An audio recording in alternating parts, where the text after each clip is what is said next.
Hello दोस्तों। सोचिए, अगर आपको जिंदगी में सिर्फ एक ही मौका मिले, कुछ ऐसा बनाने का जो इस दुनिया में पहले कभी था ही नहीं। यही तो है जीरो से वन जाने की हिम्मत। साल था 1999। पूरी दुनिया .com बबल के जोश में पागल हो चुकी थी। हर कोई इंटरनेट के नाम पर करोड़ों कमा रहा था, लेकिन उतनी ही तेजी से सब कुछ खो भी रहा था। लोग सोचते थे सफलता बस एक लॉटरी टिकट है जो किस्मत वालों को ही मिलती है। लेकिन उसी वक्त एक छोटे से ऑफिस में कुछ अलग सोचने वाले लोग भविष्य की नई परिभाषा लिख रहे थे।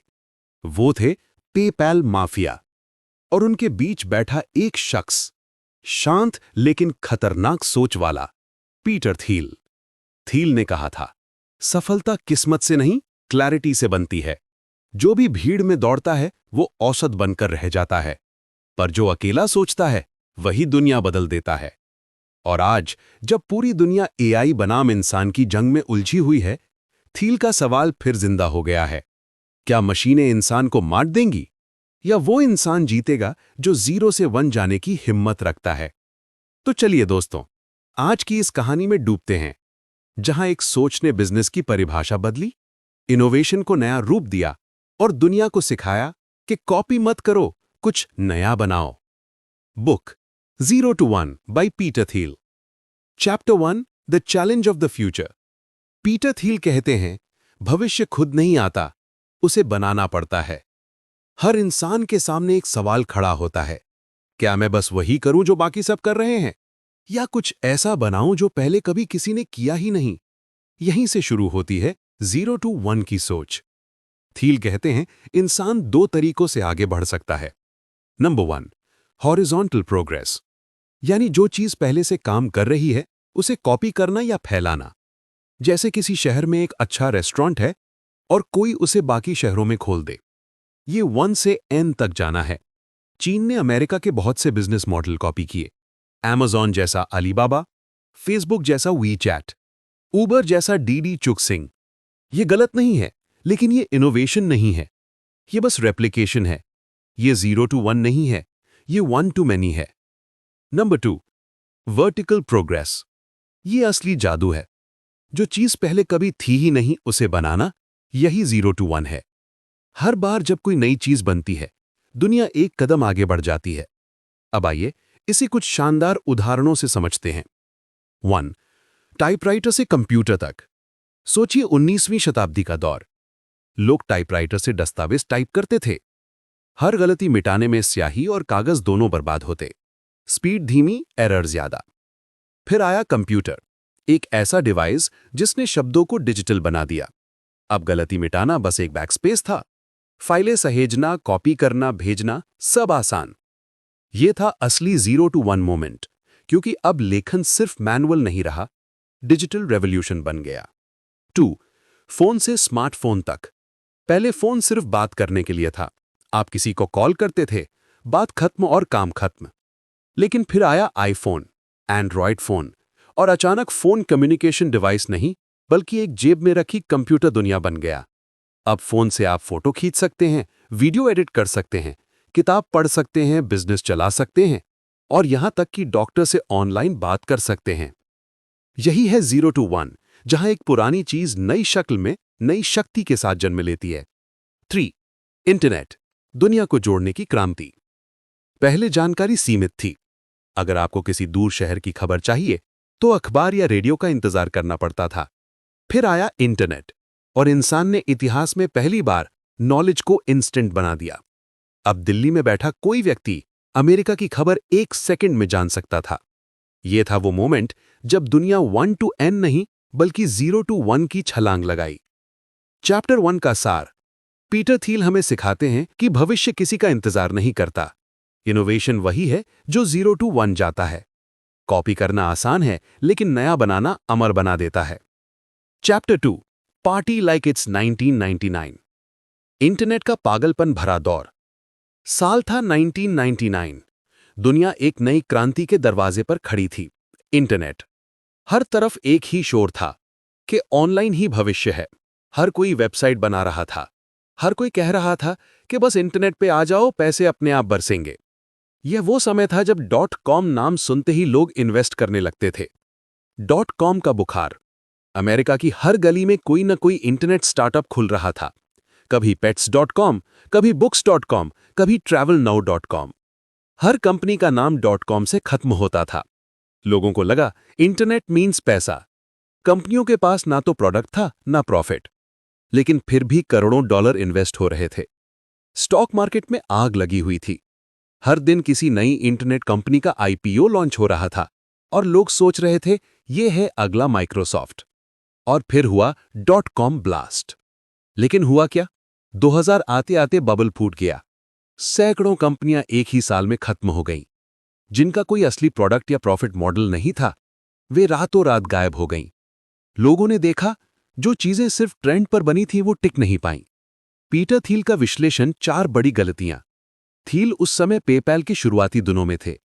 उन्होंने उस बर्बादी से 4 बातें सीखीं। 4 गलतियां जो उस दौर की हर कंपनी ने की थी। और फिर उन्होंने बताया कैसे हर गलती से एक सीख निकाली जा सकती है। Mistake 1, move fast and grow big. बस तेज बढ़ो, दिशा की परवाह मत करो। 1999 में हर कंपनी कह रही थी यूजर बढ़ाओ, प्रॉफिट बाद में सोचेंगे। हर स्टार्टअप का नारा था गेट बिग फास्ट। लेकिन थील कहते हैं अगर आप गलत दिशा में भाग रहे हैं तो तेज भागना आपको और दूर ले जाएगा। सॉल्यूशन, प्लान बनाओ। किसी भी बिजनेस को सिर्फ स्पीड नहीं, स्ट्रैटेजी चाहिए। पेपैल ने शुरुआत में ही तय किया कि हम सिर्फ एक काम पर फोकस करेंगे, ऑनलाइन पेमेंट को आसान बनाना। रिजल्ट, जहां बाकी कंपनियां बिखर गईं, पेपैल ने असली प्रॉब्लम सुलझाई। Mistake 2, competition is good. जितना मुकाबला उतना मजा। हर कंपनी सोच रही थी ज्यादा कंपेटिटर आएंगे तो मार्केट बढ़ेगा, लेकिन हुआ उल्टा। सबने एक दूसरे की नकल की। सबके प्रोडक्ट एक जैसे बन गए, कोई भी अलग नहीं दिखा। Solution, monopoly is better than competition. भीड़ में नहीं, अपनी राह बनाओ। थील कहते हैं all happy companies are different but all fail companies are the same, they compete। अगर आप वही कर रहे हैं जो सब कर रहे हैं तो आपकी पहचान खो जाएगी। पेपैल ने पेमेंट प्रॉब्लम पर फोकस किया, बाकी ट्रेंड बदलते रहे, वो टिक गया। Mistake 3, focus on product, ignore sales. Product बना लो, ग्राहक खुद आएंगे। .com युग में यह सबसे बड़ी गलती थी। हर कोई कहता था बस शानदार वेबसाइट बना दो, लोग खुद आएंगे। लेकिन थील कहते हैं अगर किसी को आपके प्रोडक्ट के बारे में पता ही नहीं तो वो खरीदेगा कैसे? Solution, distribution matters. प्रोडक्ट नहीं, पहुंच मायने रखती है। पेपैल ने लोगों को $10 का बोनस दिया ताकि वे दूसरों को इनवाइट करें, यानी कि उन्होंने ग्रोथ को स्मार्ट तरीके से डिजाइन किया। इससे पेपैल वायरल हुआ, ना सिर्फ प्रोडक्ट से बल्कि स्ट्रैटेजी से भी। Mistake 4, follow the crowd. भीड़ के पीछे चलो। हर इन्वेस्टर, हर फाउंडर वही कर रहा था जो बाकी सब कर रहे थे। किसी ने रुककर नहीं सोचा क्या यह सही दिशा है? Solution, think for yourself. खुद सोचो। थील कहते हैं भीड़ कभी फ्यूचर नहीं बनाती, फ्यूचर हमेशा कॉन्ट्रेरियन थिंकर्स बनाते हैं, जो बाकी सबके उलट सोचते हैं। पेपैल उसी सोच का नतीजा था। जहां बाकी कंपनियां मार्केट के पीछे भाग रही थी, पेपैल ने प्रॉब्लम के पीछे दौड़ लगाई। पेपैल बच गया क्योंकि पेपैल सिर्फ पैसे के पीछे नहीं, पर्पस के पीछे भागा। स्टार्टअप वो नहीं था जो ट्रेंड पकड़ने आया था, स्टार्टअप वो था जो प्रॉब्लम सुलझाने आया था। और यही फर्क था 0 to 1 और पार्टी लाइक इट्स 1999 के बीच। Chapter 3, all happy companies are different. Peter Thiel इस अध्याय में कहते हैं हर सफल कंपनी कुछ ऐसा करती है जो बाकी कोई नहीं करता, यानी कि हर बड़ी कंपनी अपने क्षेत्र में मोनोपोली बनाती है, जबकि बाकी कंपनियां कंपटीशन में फंसी रह जाती हैं। थील इसे एक लाइन में बहुत खूबसूरती से कहते हैं all happy companies are different but all failed companies are the same. Monopoly versus competition. Thiel कहते हैं कि मोनोपोली बुरा नहीं होता अगर वो क्रिएटिव हो, यानी अगर आपने ऐसा प्रोडक्ट बनाया है जो किसी ने पहले कभी नहीं बनाया तो वो बुराई नहीं बल्कि समाज के लिए प्रगति है। जबकि कंपटीशन में कंपनियां एक दूसरे की नकल करती हैं, प्राइस कम करती हैं और मुनाफा घटाती जाती हैं, आखिर में सभी हार जाती हैं। कंपटीशन वाली दुनिया, ज्यादातर लोग यही सोचते हैं कि कंपटीशन अच्छा है क्योंकि इससे इनोवेशन बढ़ेगा, कस्टमर को सस्ता सामान मिलेगा। लेकिन थील कहते हैं असल में कंपटीशन क्रिएटिविटी को खत्म करता है क्योंकि सब एक ही चीज में फंसे रहते हैं। उदाहरण के लिए, अगर आप एक रेस्टोरेंट खोलते हैं और उसी गली में 10 और हैं, तो आप भी वही खाना बनाएंगे, वही कीमत, वही मेन्यू, बस थोड़ा सस्ता करने की कोशिश। नतीजा, न कोई खुश, न कोई बढ़ा। लेकिन अगर आप कोई यूनिक एक्सपीरियंस वाला रेस्टोरेंट खोलते हैं, जैसे रोबोट वेटर कैफे या डार्क डाइनिंग, अंधेरे में खाना खाने का अनुभव, तो आप मोनोपोली बना लेते हैं। मोनोपोली वाली कंपनी वो होती है जो इतनी यूनिक चीज बनाती है कि कोई मुकाबला ही नहीं कर पाता। उदाहरण, गूगल। इंटरनेट सर्च में मोनोपोली है, कोई दूसरा सर्च इंजन उसकी बराबरी नहीं कर पाया। फेसबुक सोशल कनेक्शन के नाम पर लगभग मोनोपोली रखता है। एप्पल प्रीमियम स्मार्टफोन एक्सपीरियंस और इकोसिस्टम में मोनोपोली है। माइक्रोसॉफ्ट ऑफिस सॉफ्टवेयर में मोनोपोली है। इन कंपनियों ने ऐसा कुछ बनाया जो कोई और नहीं बना पाया, और इसलिए वे हैप्पी कंपनीज हैं। मोनोपोली की 4 खासियतें थील के अनुसार।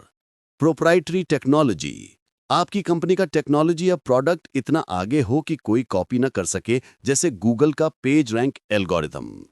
नेटवर्क इफेक्ट्स, जितने ज्यादा लोग आपके प्लेटफॉर्म पर आएंगे उतना ही वो और वैल्यूएबल बनता जाएगा, जैसे फेसबुक या व्हाट्सएप। इकोनॉमीज ऑफ स्केल, जितना ज्यादा आप प्रोडक्शन बढ़ाओगे उतना ही सस्ता और एफिशिएंट होता जाएगा, जैसे अमेज़न अपने स्केल से हर कॉम्पिटिटर को पछाड़ देता है। ब्रांडिंग, ऐसा ब्रांड जो लोगों के दिमाग में बस जाए, जैसे आईफोन लग्जरी और इनोवेशन दोनों का प्रतीक है। थील की सलाह, मोनोपोली बनाओ, कंपटीशन नहीं। क्योंकि अगर आप सिर्फ दूसरों से मुकाबला करने में लगे रहोगे तो कभी खुद की दिशा नहीं बना पाओगे। इनोवेशन वही होता है जहां मुकाबला नहीं बल्कि नया रास्ता हो। Example, Google versus Yahoo. 90s में याहू के पास भी सर्च इंजन था, लेकिन उनका फोकस था पेज पर ज्यादा ऐड डालने का। वहीं गूगल ने एक सिंपल सर्च बॉक्स बनाया जो सिर्फ बेहतर परिणाम देता था। धीरे धीरे गूगल ने मोनोपोली बना ली, क्योंकि उसने वो ही काम किया जो कोई और ठीक से नहीं कर पाया। थील का निष्कर्ष, don't copy, create. Monopoly is not evil, it's the reward for innovation. Chapter 4, the ideology of competition. Thiel कहते हैं, हम सबको बचपन से सिखाया गया है कि कंपटीशन अच्छी चीज है, लेकिन असल में कंपटीशन एक जाल है जो हमें कॉपी करने पर मजबूर करता है, न कि कुछ नया सोचने पर। थील बताते हैं कि ज्यादातर लोग प्रतियोगिता को अपनी पहचान बना लेते हैं। वे सोचते हैं कि अगर मैं किसी को हरा दूं तभी मैं जीतूंगा, लेकिन हकीकत में अगर आप किसी से लड़ रहे हैं तो आप वही काम कर रहे हैं जो वो कर रहा है। इसका मतलब आपने पहले ही अपनी ओरिजिनलिटी खो दी है। 1990s का example, PayPal versus eBay. Thiel बताते हैं कि जब उन्होंने पेपैल शुरू किया तो उनकी टीम का फोकस था पैसे भेजने का आसान तरीका बनाना, लेकिन उस वक्त ईबे ने भी बिल पॉइंट नाम का पेमेंट सर्विस शुरू किया। दोनों कंपनियां आपस में भयंकर मुकाबले में उतर गईं। हर दिन एक नई चाल, एक नया ऑफर, बस ईबे को पछाड़ने के लिए। फिर थील को एहसास हुआ कि हम कंपटीटर से लड़ने में इतना खो गए थे कि असल इनोवेशन पीछे छूट गया। इसलिए उन्होंने कंपटीशन आइडियोलॉजी को तोड़ने का फैसला किया। उन्होंने ईबे के साथ लड़ने के बजाय पेपैल को ईबे में इंटीग्रेट कर दिया, और यही उनकी सबसे बड़ी जीत थी। मॉरल ऑफ स्टोरी, कभी कभी लड़ाई जीतने का सबसे अच्छा तरीका होता है लड़ाई से बाहर निकल जाना। थील के अनुसार कंपटीशन की 4 बड़ी गलतियां। थील कहते हैं कि कंपनियां कंपटीशन की 4 गलत सोच में फंस जाती हैं। 1, प्रतियोगिता को पहचान बनाना। कई बार लोग अपना रास्ता खुद बनाने की जगह दूसरों को देखकर तय करते हैं। जैसे हर मोबाइल कंपनी एप्पल को हराने के लिए काम करती है, लेकिन कोई ये नहीं सोचता कि एप्पल से बिल्कुल अलग क्या बना सकते हैं। थील कहते हैं, अगर आप किसी को हराने की सोच रहे हैं तो आप खुद को सीमित कर रहे हैं। 2, भीड़ का पीछा करना। लोग वही करते हैं जो ट्रेंड में है। जैसे 1999 में हर कोई .com कंपनी बना रहा था, हर कोई एक दूसरे की नकल कर रहा था, बस इंटरनेट वाली कंपनी बनाओ। थील कहते हैं, भीड़ का पीछा करना मतलब खुद की सोच को बंद कर देना। 3, अल्पकालिक सोच। कंपटीशन में लोग बस आज की जीत देखते हैं, लंबी रणनीति नहीं। पेपैल में भी ऐसा हुआ था, हर कॉम्पिटिटर बस अभी का प्रॉफिट सोच रहा था, लेकिन थील ने सोचा कौन दुनिया को कैशलेस बना सकता है। यही सोच ने पेपैल को आगे बढ़ाया। 4, अलग दिखने से डरना। कई बार लोग अलग सोचने से डरते हैं, कहीं असफल न हो जाएं, लेकिन थील कहते हैं, अगर सब आपकी बात से सहमत हैं तो शायद आप कुछ नया नहीं कह रहे हैं। थील के अनुसार कंपटीशन से बाहर आने के सॉल्यूशंस। मोनोपोली की सोच अपनाओ। दूसरों से बेहतर बनने की कोशिश मत करो, बल्कि यूनिक बनने की कोशिश करो। मोनोपोली का मतलब है तुम्हारे जैसा कोई नहीं। जैसे गूगल ने याहू से तेज सर्च नहीं बनाया, उसने पूरी तरह नया तरीका बनाया, page rank algorithm. 2, focus on long term vision. Thiel कहते हैं शॉर्ट टर्म जीत भूल जाओ, लॉन्ग टर्म मोनोपोली बनाओ। पेपैल ने भी यही किया। उन्होंने पहले छोटे प्रॉफिट छोड़े लेकिन डिजिटल पेमेंट रेवोल्यूशन पर फोकस किया। थील कहते हैं दूसरे क्या कर रहे हैं इससे ज्यादा जरूरी है कि आप क्या सोच रहे हैं। इलॉन मस्क, स्टीव जॉब्स या लैरी पेज, इन सब ने वही किया जो बाकी सोच भी नहीं पाए। थील बताते हैं कि हार्वर्ड बिजनेस स्कूल में हर कोई कंसल्टिंग या बैंकिंग में जाना चाहता था। हर कोई वही कर रहा था जो बाकी कर रहे थे, सिर्फ प्रेस्टीज के लिए। थील कहते हैं अगर आप भी वही कर रहे हैं जो सब कर रहे हैं तो आप किसी और का सपना जी रहे हैं, अपना नहीं। Chapter 5, last mover advantage. You don't want to be the first mover, you want to be the last mover. Peter Thiel कहते हैं पहले आने वाला नहीं, आखिर तक टिकने वाला जीतता है। यानी जो कंपनी बाजार में आखिर में आती है लेकिन सबसे बेहतर करती है, वो ही मोनोपोली बनाती है। इसे ही थील कहते हैं लास्ट मूवर एडवांटेज। जब कोई कंपनी ऐसा प्रोडक्ट या टेक्नोलॉजी बनाती है जो आने वाले सालों तक रेलिवेंट रहे तो वो लास्ट मूवर कहलाती है, क्योंकि उसके बाद कोई और उस क्षेत्र में कुछ नया नहीं जोड़ पाता। Example Microsoft. 1980 के दशक में बहुत सारी कंपनियां ऑपरेटिंग सिस्टम्स बना रही थीं। IBM, एप्पल और कई छोटे खिलाड़ी मैदान में थे, लेकिन बिल गेट्स ने MS-DOS से शुरुआत करके धीरे धीरे विंडोज़ बना दिया और पूरे PC मार्केट का लास्ट मूवर बन गया। अब हर कंप्यूटर विंडोज़ पर चलता था। माइक्रोसॉफ्ट ने ऑपरेटिंग सिस्टम का मोनोपोली बना लिया। थील कहते हैं Microsoft wasn't the first OS company, it was the last one that mattered. Example 2, Facebook. 2000 के दशक की शुरुआत में पहले से ही बहुत सारे सोशल नेटवर्क्स मौजूद थे, फ्रेंडस्टर, माइस्पेस, ऑरकुट आदि। लेकिन फेसबुक ने एक साफ, सिंपल और रियल आइडेंटिटी बेस्ड प्लेटफॉर्म बनाया। वो कॉलेज स्टूडेंट से शुरू हुआ और धीरे धीरे पूरी दुनिया में फैल गया। अब सोशल नेटवर्क शब्द सुनते ही सिर्फ फेसबुक याद आता है, यानी फेसबुक बना the last mover in social networking.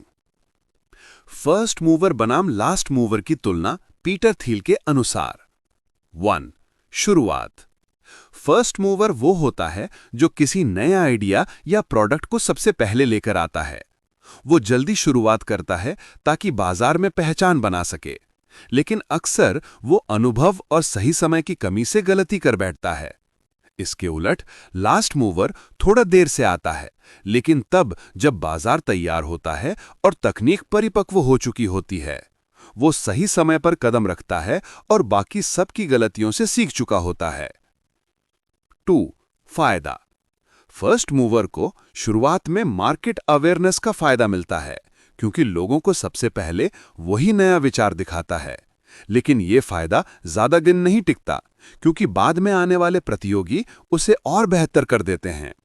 वहीं लास्ट मूवर धीरे धीरे मोनोपोली बना लेता है, क्योंकि वो वही काम सबसे प्रभावी और स्थायी तरीके से करता है।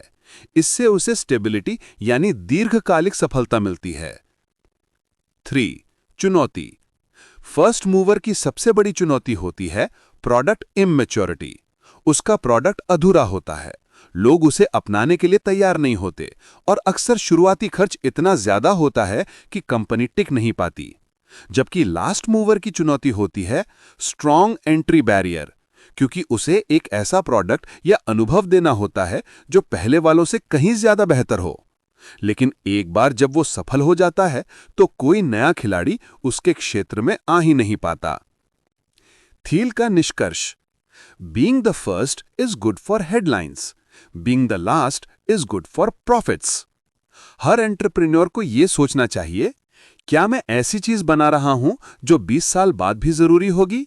अगर हां, तो वो लास्ट मूवर की दौड़ जीत चुके हैं। अध्याय 6, you are not a lottery ticket. Peter Thiel कहते हैं, आज की दुनिया में ज्यादातर लोग मानते हैं कि सफलता लक पर निर्भर करती है, लेकिन यह सोच गलत और खतरनाक है, क्योंकि अगर तुम मान लो कि जिंदगी लॉटरी है तो तुम कभी अपनी सोच, अपनी योजना और अपने निर्णय की ताकत नहीं समझ पाओगे। थील इस अध्याय में 2 तरह के लोगों का जिक्र करते हैं, डेफिनिट थिंकर्स और इनडेफिनिट थिंकर्स।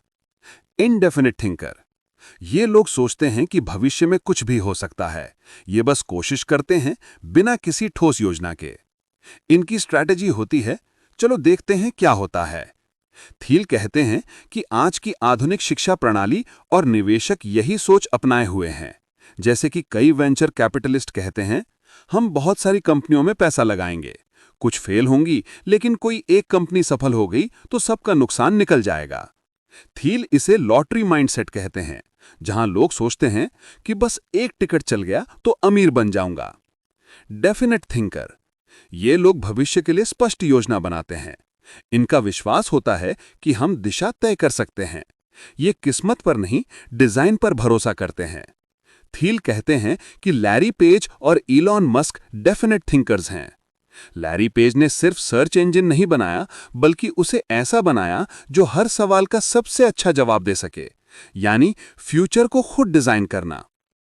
इलॉन मस्क ने भी ये नहीं कहा कि शायद कोई और स्पेस में जाएगा, बल्कि उसने ठान लिया कि मैं ही जाऊंगा और इंसानों को मंगल तक ले जाऊंगा। Luck versus planning. थील कहते हैं कि यह फर्क बहुत बड़ा है।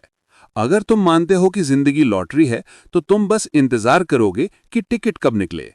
लेकिन अगर तुमने ये तय कर लिया कि भविष्य बनता है, तो उसे बनाने का पहला कदम तुमने उठा लिया। अध्याय 7, फॉलो द मनी। थील कहते हैं, हर स्टार्टअप समान नहीं होता। कुछ ही कंपनियां असली मुनाफा कमाती हैं, बाकी बस जिंदा रहती हैं। इस अध्याय का असली सार है पावर लॉ, यानी धन का असमान वितरण। और ये नियम न सिर्फ कंपनियों पर, बल्कि वेंचर कैपिटल फंडिंग पर भी लागू होता है। 1. पावर लॉ, पैसा कहां बनता है। थील समझाते हैं कि स्टार्टअप दुनिया एवरेज रिजल्ट पर नहीं चलती, बल्कि यहां कुछ कंपनियां ही बाकी सबका पैसा वसूल करती हैं। थील बताते हैं कि जब उन्होंने फाउंडर्स फंड शुरू किया, तो उन्होंने 100 से ज्यादा स्टार्टअप में इन्वेस्ट किया, लेकिन बाद में उन्होंने महसूस किया, हमारे पूरे फंड का असली प्रॉफिट सिर्फ 1 या 2 कंपनियों से आया। इनमें सबसे बड़ा नाम था फेसबुक। फेसबुक की सफलता ने उनकी बाकी 90+ कंपनियों के नुकसान को कवर कर दिया। इसे ही कहा गया power law, one big winner beats all losers combined. 2. Venture capital की दुनिया का सच। थील कहते हैं कि वेंचर कैपिटल की दुनिया बाहर से बहुत आकर्षक लगती है, लेकिन अंदर से ये एक लॉटरी सिस्टम जैसी है। हर वीसी फंड 20 या 50 स्टार्टअप्स में पैसा लगाता है। वो जानते हैं कि उनमें से ज्यादातर फेल होंगी, कुछ एवरेज चलेंगी, और शायद 1 या 2 बहुत बड़ी सफलता बनेंगी। ज्यादातर निवेशक सोचते हैं, अगर मैं 50 कंपनियों में पैसा लगाऊंगा तो कोई ना कोई जरूर चल जाएगी। लेकिन थील कहते हैं, अगर तुम्हें खुद नहीं पता कि कौन सी कंपनी असली विजेता बनेगी, तो तुम निवेशक नहीं, बस जुआरी हो। 3. थील का नियम, एक पर दांव लगाओ। थील कहते हैं कि एक समझदार निवेशक को चाहिए कि वो हर कंपनी में थोड़ा थोड़ा पैसा न लगाए, बल्कि उस एक कंपनी को पहचाने जिसमें दुनिया बदलने की ताकत है। वीसी फंडिंग वरदान या अभिशाप। थील कहते हैं, हर स्टार्टअप को वीसी फंडिंग की जरूरत नहीं होती, और कई बार यही फंडिंग उसके विनाश की वजह बन जाती है। 1. शुरुआत में वीसी फंडिंग का आकर्षण। जब कोई नया स्टार्टअप शुरू होता है, तो उसे अपने आइडिया को बड़ा बनाने के लिए पैसे की जरूरत होती है। वीसी फर्म्स आते हैं, वो कहते हैं, हम तुम्हें करोड़ों डॉलर देंगे, बस तेजी से ग्रो करो। पहले तो यह सुनने में बहुत अच्छा लगता है, क्योंकि अब कंपनी के पास ऑफिस, स्टाफ, मार्केटिंग सब कुछ होता है। लेकिन यही वो जगह है जहां फसाव शुरू होता है। 2. फंडिंग लेने के बाद स्टार्टअप की दिशा बदल जाती है। थील कहते हैं, जिस दिन स्टार्टअप ने वीसी का पैसा लिया, उसी दिन से वो अपनी ओरिजिनल विजन खोने लगता है। अब कंपनी को अपने विजन से ज्यादा वीसी की उम्मीदें पूरी करनी होती हैं। थील बताते हैं कि पेपैल के शुरुआती दिनों में जब उन्हें बड़े इन्वेस्टर्स से फंडिंग मिली, तो निवेशक सिर्फ एक चीज चाहते थे, तेजी से ग्रोथ और तुरंत प्रॉफिट। लेकिन थील और मस्क जानते थे कि अगर वो सिर्फ प्रॉफिट के पीछे भागे, तो पेपैल का असली प्रोडक्ट, ईमेल पेमेंट्स का भविष्य, अधूरा रह जाएगा। इसलिए उन्होंने वीसी दबाव को इग्नोर किया और प्रोडक्ट को मजबूत किया। यही निर्णय पेपैल की सफलता की जड़ बना। 3. ज्यादातर वीसी फंडिंग स्टार्टअप को जबरन बड़ा बनाती है। थिल कहते हैं कि वीसी इन्वेस्टर्स हमेशा स्पीड चाहते हैं क्योंकि उन्हें 5 साल में अपने पैसे का 10x रिटर्न चाहिए। इसलिए वो स्टार्टअप को कहते हैं ग्रोथ, ग्रोथ, ग्रोथ। पर असली सवाल है, क्या कंपनी वो ग्रोथ संभाल सकती है? कई कंपनियां जैसे वीवर्क, थेरोनोस, क्विबी, इन सब ने अरबों डॉलर की वीसी फंडिंग ली, लेकिन प्रोडक्ट रेडी नहीं था, मार्केट मैच नहीं था। फिर भी उन्हें जबरन बड़ा किया गया और नतीजा पूरा कोलैप्स। 4. वीसी फंडिंग लेने के बाद ओनरशिप खत्म हो जाती है। जब कोई स्टार्टअप कई राउंड्स में फंडिंग लेता है, series A, series B, series C, हर बार फाउंडर्स की ओनरशिप कम होती जाती है। शुरुआत में फाउंडर के पास 100% कंपनी होती है, सीरीज ए के बाद 60%, सीरीज बी के बाद 30% और सीरीज सी तक आते आते फाउंडर के पास अपनी ही कंपनी का 10% से भी कम हिस्सा बचता है। थील कहते हैं, don't raise money to look successful, raise money only when you know what to do with it. Chapter 8 secrets. Peter Thiel इस अध्याय में कहते हैं कि हर बड़ी कंपनी किसी ना किसी रहस्य पर बनी होती है, वो रहस्य जो दुनिया ने अभी तक नहीं देखा। लोग मानते हैं कि दुनिया में अब कुछ नया खोजने को बचा ही नहीं, लेकिन थील कहते हैं सच्चाई ये है कि अभी भी बहुत से ऐसे रहस्य हैं जो खुले नहीं हैं, बस लोग उन्हें खोजने की हिम्मत नहीं करते। हर कोई सोचता है सब कुछ मालूम है। थील बताते हैं कि आज के समय में ज्यादातर लोग मान चुके हैं अब सब कुछ डिस्कवर हो चुका है, अब कुछ नया नहीं बचा। लेकिन यही सोच इनोवेशन को खत्म करती है। सीक्रेट्स क्यों जरूरी हैं? थील के मुताबिक अगर तुम किसी ओपन आइडिया पर स्टार्टअप बनाओगे तो तुम्हें कंपटीशन मार देगा, क्योंकि ओपन आइडियाज पर हर कोई काम कर सकता है, लेकिन सीक्रेट आइडियाज पर काम करने वाले बहुत कम होते हैं। थील कहते हैं पेपैल का रहस्य। पेपैल की शुरुआत में बहुत लोग उसे एक छोटा सा पेमेंट टूल मानते थे। इन्वेस्टर्स को लगता था कि ये ईबे यूजर्स के लिए एक ऐड ऑन है, कोई बड़ा बिजनेस नहीं बन सकता। लेकिन थील और उनकी टीम ने एक रहस्य देखा कि अगर लोग ईमेल से पैसा भेज सकते हैं तो ये पूरे इंटरनेट की मुद्रा बन सकती है। यानी उन्होंने देखा कि ईमेल पेमेंट्स का फ्यूचर है। ये इनसाइट किसी और को नहीं दिखी। थील कहते हैं पेपैल ने इसी छिपे हुए अवसर को पहचाना और वही सीक्रेट उन्हें मल्टी बिलियन कंपनी बना गया। फाउंडर्स की सोच वर्सेस दुनिया की सोच। थील कहते हैं कि अगर तुम कोई ऐसा ट्रूथ जानते हो जिस पर बहुत लोग विश्वास नहीं करते, वही तुम्हारा सीक्रेट है। थील का अंतिम निष्कर्ष, secrets are the foundation of all progress. जो लोग सीक्रेट्स खोजने की हिम्मत रखते हैं वही भविष्य बनाते हैं। Chapter 9 foundations. नींव क्यों जरूरी है? पीटर थील कहते हैं हर ग्रेट कंपनी की शुरुआत में एक मजबूत नींव होती है। अगर नींव गलत रखी गई तो कंपनी चाहे कितनी भी बड़ी क्यों ना हो, एक दिन गिर जाएगी। थील बताते हैं कंपनी बनाना इमारत बनाने जैसा है। अगर बेस सही नहीं तो ऊंचाई टिकती नहीं। कई स्टार्टअप शुरुआत में जो छोटी गलतियां करते हैं वही बाद में बड़ी समस्या बन जाती हैं। थील कहते हैं जिस स्टार्टअप की नींव गलत रखी गई उसे बाद में सुधारा नहीं जा सकता। गलत नींव वाले स्टार्टअप। थील इस अध्याय में कहते हैं कि बहुत से स्टार्टअप्स इसलिए मरते हैं क्योंकि उनके फाउंडर्स शुरुआत में मिशन, रोल्स और इक्विटी पर साफ नहीं होते। लोग सोचते हैं कि यह बाद में ठीक किया जा सकता है, लेकिन थील कहते हैं पैलेंटायर की मिशन बेस्ड फाउंडेशन। थील पैलेंटायर के उदाहरण से बताते हैं कि किसी कंपनी की नींव सिर्फ टेक नहीं, मिशन भी होती है। पैलेंटायर की शुरुआत में इन्वेस्टर्स स्केप्टिकल थे क्योंकि वो गवर्नमेंट और इंटेलिजेंस एजेंसीज के साथ काम करना चाहते थे। लेकिन थील और एलेक्स काप, पैलेंटायर के सीईओ, ने तय किया कि हम ऐसा सॉफ्टवेयर बनाएंगे जो टेररिज्म रोक सके, लेकिन नागरिकों की प्राइवेसी भी बचाए।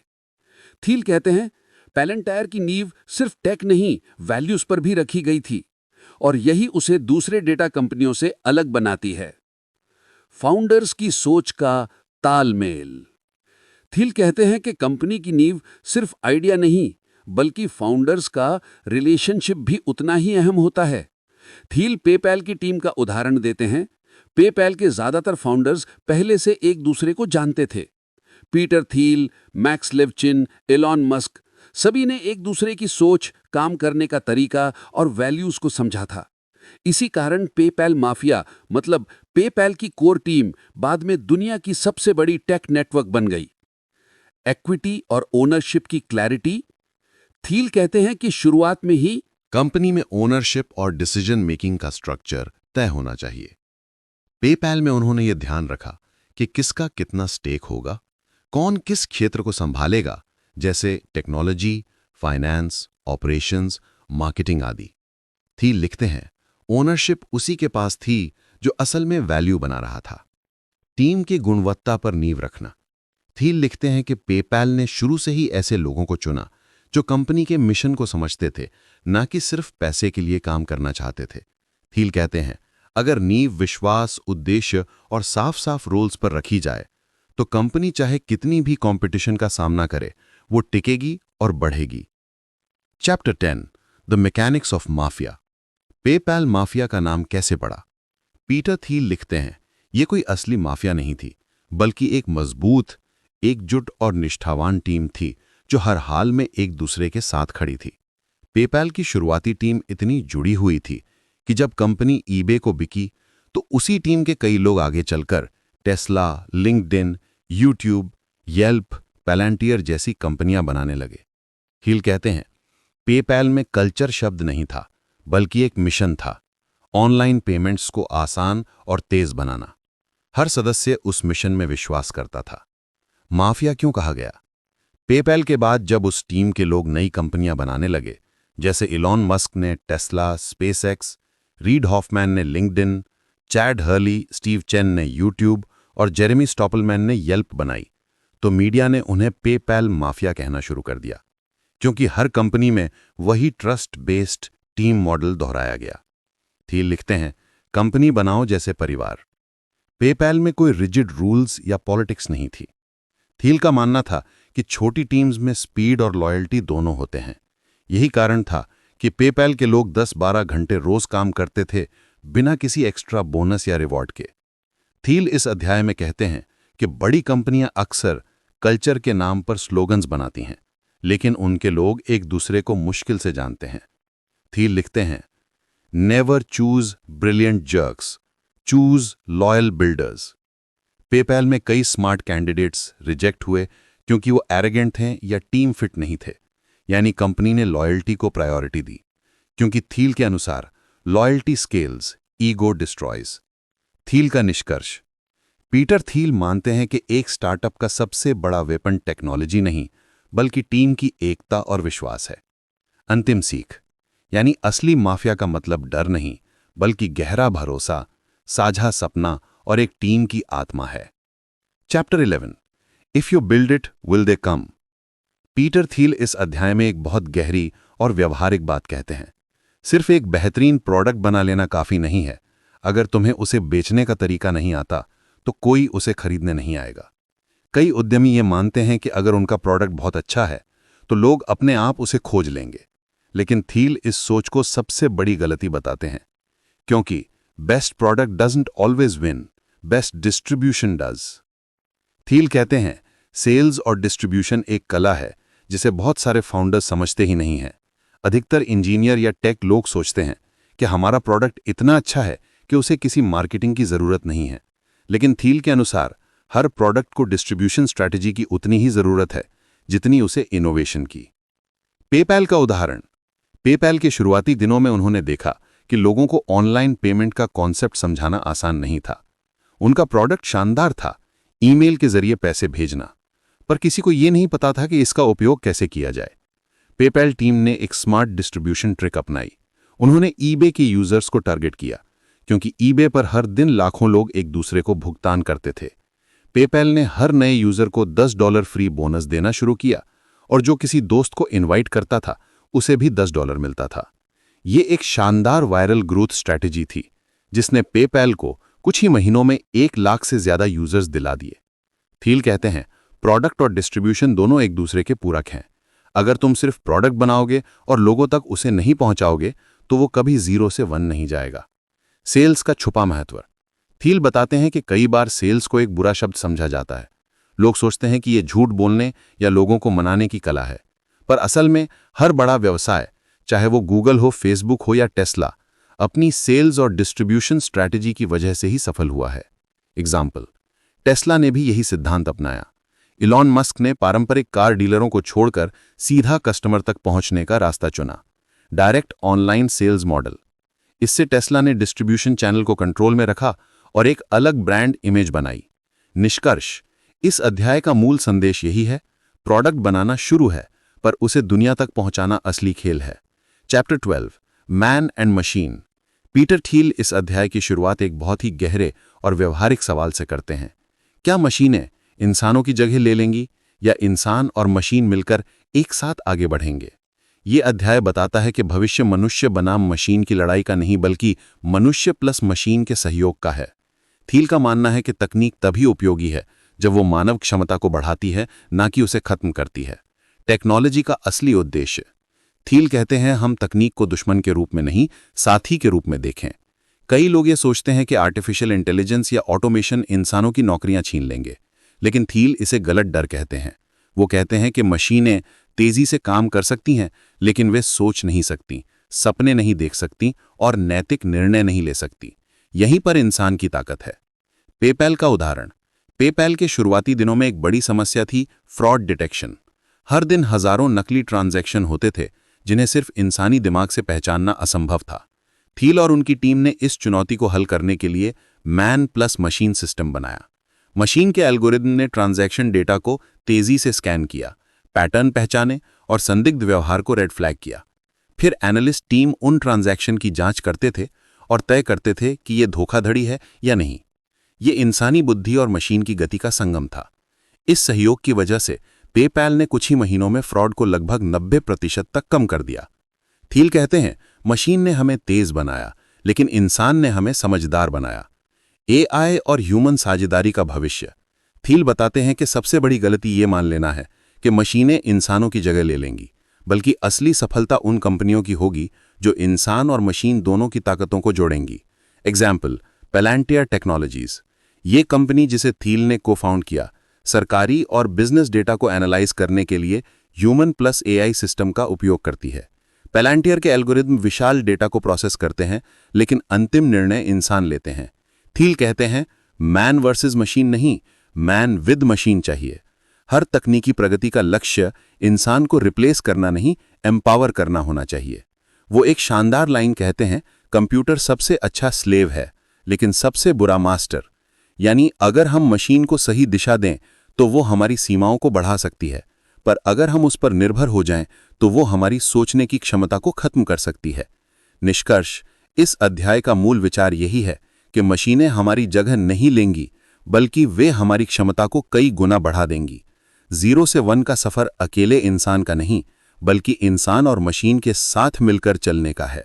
Chapter 13, seeing green. Peter Thiel इस अध्याय की शुरुआत एक बहुत सरल लेकिन गहरी सोच से करते हैं। हर नई क्रांति आदर्शों से शुरू होती है, पर असली जीत सिर्फ वही पाते हैं जो उसे सही दिशा में लेके जाते हैं। ये अध्याय ग्रीन एनर्जी यानी हरित ऊर्जा से जुड़ी कंपनियों की कहानी है। कैसे 21वीं सदी की शुरुआत में सबने सोचा कि सोलर, विंड और क्लीन टेक्नोलॉजी ही भविष्य है, लेकिन बहुत सी ग्रीन कंपनीज असफल रहीं क्योंकि उन्होंने थील के बताए मूल सिद्धांतों को नहीं समझा। The green rush. थील बताते हैं कि 2000 के दशक की शुरुआत में लोगों को लगा कि क्लीन टेक अगला गूगल बन सकता है। हर निवेशक इसमें पैसा लगाने लगा, लेकिन हुआ इसके उल्टा। 2008 तक 90% ग्रीन स्टार्टअप्स बंद हो चुके थे। थील कहते हैं, सिर्फ पर्यावरण बचाने का लक्ष्य होना काफी नहीं है, बिजनेस मॉडल भी उतना ही मजबूत होना चाहिए। थील के 7 सवाल सफलता की असली परीक्षा। थील कहते हैं कि किसी भी स्टार्टअप, खासकर ग्रीन टेक को 7 सवालों के जवाब देने चाहिए। 1. Engineering question. क्या आपकी टेक्नोलॉजी वास्तव में ब्रेक थ्रू है या सिर्फ थोड़ा बेहतर वर्जन? 2. टाइमिंग क्वेश्चन, क्या ये सही समय है उस आइडिया के लिए? 3. मोनोपोली क्वेश्चन, क्या आप किसी छोटे मार्केट पर कब्जा करके बड़ा बनने की योजना रखते हैं? 4. पीपल क्वेश्चन, क्या आपकी टीम में ऐसे लोग हैं जो सिर्फ पैसे के लिए नहीं, मिशन के लिए काम करते हैं? 5. डिस्ट्रीब्यूशन क्वेश्चन, क्या आपके पास प्रोडक्ट को बेचने की ठोस रणनीति है? 6. ड्यूरेबिलिटी क्वेश्चन, क्या आपका बिजनेस अगले 10-20 साल तक टिकेगा? 7. सीक्रेट क्वेश्चन, क्या आपके पास ऐसा रहस्य है जो बाकी किसी को पता नहीं? थील कहते हैं, क्लीन टेक कंपनीज असफल इसलिए हुई क्योंकि उन्होंने इनमें से आधे सवालों के जवाब ही नहीं सोचे थे। थील किताब में सोलिंड्रा कंपनी का उदाहरण देते हैं, जो एक समय अमेरिकी सरकार द्वारा सबसे ज्यादा फंडेड ग्रीन कंपनी थी। उन्हें $500 मिलियन की मदद मिली थी ताकि वो सौर पैनल बनाने की नई तकनीक विकसित कर सकें, परंतु सोलिंड्रा ने कॉस्ट स्ट्रक्चर और मार्केट डायनामिक्स को नजरअंदाज कर दिया। उनके पैनल महंगे थे, जबकि चीन ने सस्ते सोलर पैनल बना दिए। परिणाम, कंपनी कुछ ही सालों में बैंकक्रप्ट हो गई। थील लिखते हैं, सोलिंड्रा का असफल होना टेक्नोलॉजी की कमी नहीं, बिजनेस सेंस की कमी थी। टेस्ला का उदाहरण, सही रास्ता। थील उसी अध्याय में टेस्ला का जिक्र करते हैं, जो एकमात्र ऐसी ग्रीन कंपनी थी जिसने यह सबक सही तरीके से समझा था। इलॉन मस्क ने शुरुआत में ही समझ लिया था कि सिर्फ पर्यावरण के नाम पर कार बेचने से कुछ नहीं होगा। टेस्ला ने ग्रीन को लग्जरी के साथ जोड़ा। उन्होंने कहा, हम दुनिया को बेहतर बनाएंगे, लेकिन पहले हम एक ऐसी कार बनाएंगे जिसे लोग चलाना चाहेंगे। इसीलिए टेस्ला ने वो किया जो बाकी ग्रीन स्टार्टअप्स नहीं कर पाए, 0 से 1 का असली सफर तय किया। थील का निष्कर्ष, थील कहते हैं, दुनिया को बचाने की सबसे अच्छी योजना एक टिकाऊ और लाभदायक बिजनेस बनाना है। इनोवेशन तभी ग्रीन कहलाता है जब वो धरती और बाजार दोनों को संतुलित करे। Chapter 14, the founders paradox. Peter Thiel इस आखिरी अध्याय में एक बहुत ही रोचक और गहरी बात कहते हैं।